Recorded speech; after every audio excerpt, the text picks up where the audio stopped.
Thanks very much for staying with us. Time now for Eye on Africa with me, Georgia Calvin-Smith. Tonight, a dramatic week in Ghanaian politics. The parliamentary speaker is accused of taking sides. Parliament's been suspended indefinitely.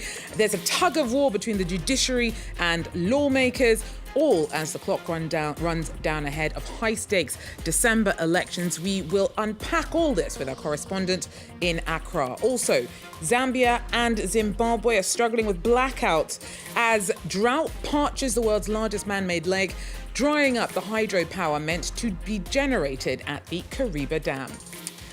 And seeds of renewed hope for coastal communities in Sierra Leone who've seen their way of life threatened by the disappearance of mangroves that have held the waters at bay and nurtured biodiversity for generations.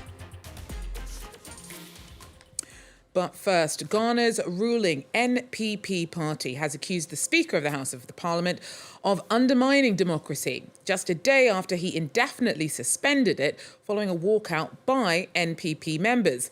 And they did not go quietly.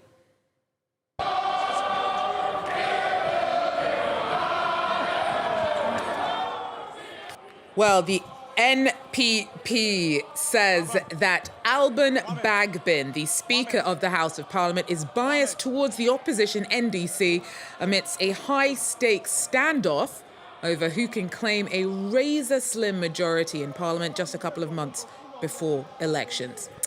Well, to break it all down for us, I'm joined now by our correspondent, Justice Baidoo. Justice, it's a tall order because it's been a packed week in the Ghanaian political landscape, but give it a go. How have we got to where we find ourselves this Wednesday? So the background to this is the result from Ghana's 2020 election, in which the two leading political parties, the NPP and the NDC, both secured numbers that meant that they were neck to neck. And so since 2021, there's been a tussle for control of Ghana's legislature. Now, last week, the Speaker of Parliament, who was elected from the side of the opposition party, ruled that 4 parliamentary seats were to be vacant because the members who were occupying those seats had filed to run for the 2024 election as independent candidates against a law in Ghana's constitution that said that if you did move from the party on which you were voted to go to parliament to another party, you vacated your seat. The ruling parties side in the House, who were the majority, immediately took the matter to the Supreme Court. The Supreme Court, under 24 hours, overruled Speaker Bagbin's ruling that annulled those, declared those seats vacant. Now, these NPP MPs came back to Parliament claiming to maintain their majority position. This angered the opposition party that had also gone ahead to declare themselves as the new majority. So this is where we are now. Parliament has been suspended indefinitely, and there's a long way ahead for Ghana's parliamentary democracy now. So what does that mean for Ghanaian lawmaking? Because, you know, there's some pretty big decisions, particularly economic ones, that need to be taken. And the country's only 2 months away from the elections. Yes, the next 6 weeks are crucial in Ghanaian politics. This election has been described as a very, very tough one. Ghana is still fighting to get its way out of what has been described as one of its worst economic crises in the last 3 decades. Inflation, even though has improved over the last few years, is still very, very high. Cost of living is high, and the government is trying to get the country out of this crisis. Over the next few weeks, this government has only 2 months to go, and it would be expected to bring into Parliament a lot of bills. A lot of them has to do with loans that government needs to get to fund and finance a lot of its activities before the crucial election of December. Now, all of these are up in the air with no one knowing when the end would come. So how do you see this playing out, Justice? What comes next? Best guess. There's going to be a real tussle, especially now that this has now turned into a sort of a turf war between the judiciary and the legislature. The parliament, which is headed by the speaker, who is from the opposition side, doesn't look like going to be backing down anytime soon. The majority side, that also seemed to be on the side of the ruling from the Supreme Court, seemed to be maintaining its position and using its force as the ruling party to want to bulldoze its way through. And it's really unclear what is going to happen next, except to say that there really needs to be cool heads from both parties to be able to find a middle ground through all of this. The other problem is that these are very fresh territories for Ghana. It's never happened in the country, in the history of the country, to have the parliament so closely tied in terms of representation from each of the two political parties. Thank you so much. Justice Baidoo doing a great job talking us through some pretty complex but high stakes happenings in the Ghanaian political landscape, joining us there from Ghana.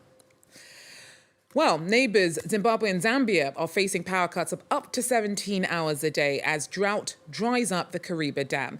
Now, it's at the world's largest man-made lake, but critical water shortages have left the countries that rely on hydroelectric power that it's meant to generate in the dark. Nyasha Chingono reports. I'm in the sweltering heat of Kariba, that is to the north of Zimbabwe. Zambia just across the border. And this is where the largest inland dam is situated. It has been facing headwinds this year due to the El Nino-induced drought. And where I'm standing, normally when the lake is full, this place will be full of water, but it has been dry and it has been so for many, many months. The ramifications of this dry spell is that both countries, that is Zambia and Zimbabwe, will not be able to get enough power. Both countries so depend on hydro energy for its domestic and industrial energy needs. I spoke to several business owners in Harare who have been saying that they've been forced to use generators or even to work at night due to power challenges that have been going on for about 17 hours a day.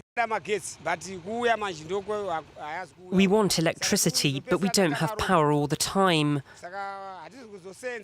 We end up not being able to work, or sometimes we're forced to work at night. During the afternoon, we buy diesel and use generators. Energy experts also say that Zimbabwe will need to invest heavily in solar energy because it has abundant sun all right through the year, but it has not been able to get off-takers because of lack of investment. Nyasha Chingono there on the Zambian border at the Kariba Dam. Now, staying with Zimbabwe, its ruling ZANU-PF has kicked off its yearly get-together as its solidarity is threatened by rumoured internal schisms, a fragile economy, and fears that critics of President Emmerson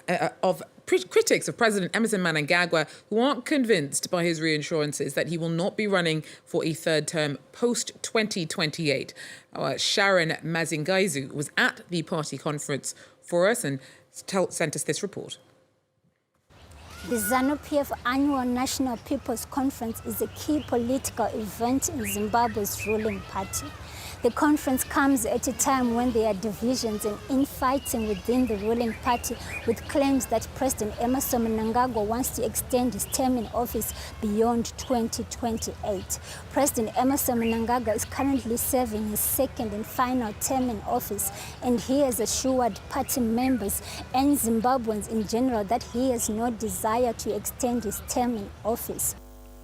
We have always rejected any practices and conduct that are inconsistent with our laws and regulations.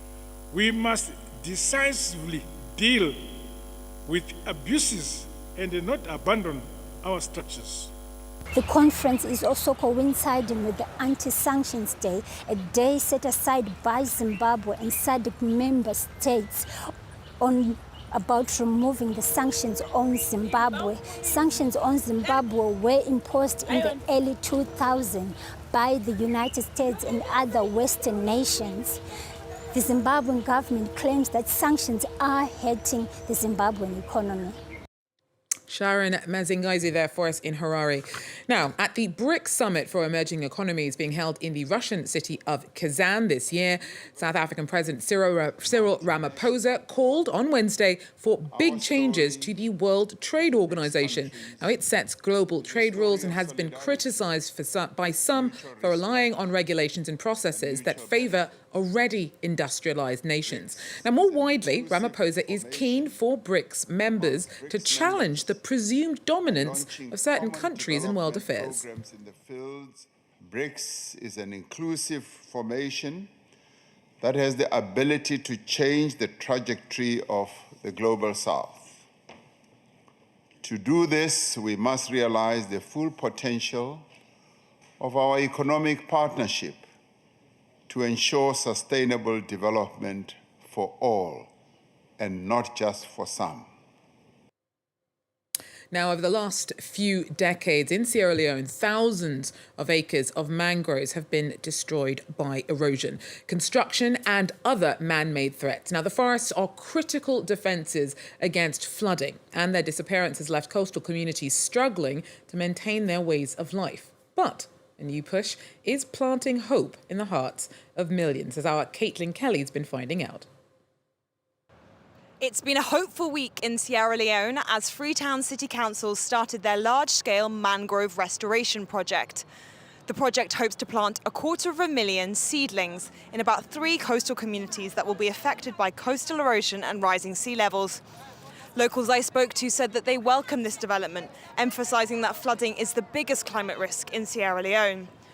The project hopes to create about 1,750 jobs, and there are already volunteers wading through the muddy swamps, planting the seedlings. In our community, whenever we are in the raining season, due to the lack of mangroves, the sea will raise to a high level, the rain will be coming heavily, and it will make the flooding to occur in our compound, in our rooms where we sleep. We know by planting these mangroves, it will serve as a protection for us. Every tree is tracked. There are people here who are trackers.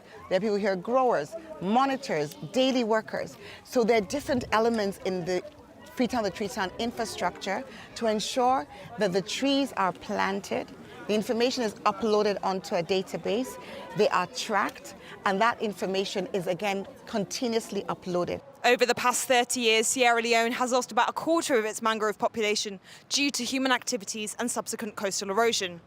Given there are about 2 million people living in coastal communities that will be affected by predicted rising sea levels, these coastal shrubs are a welcomed flood defence. Well, that's it for Eye on Africa for now, but thanks so much for joining us, and do so again if you can. Till then, though, take care.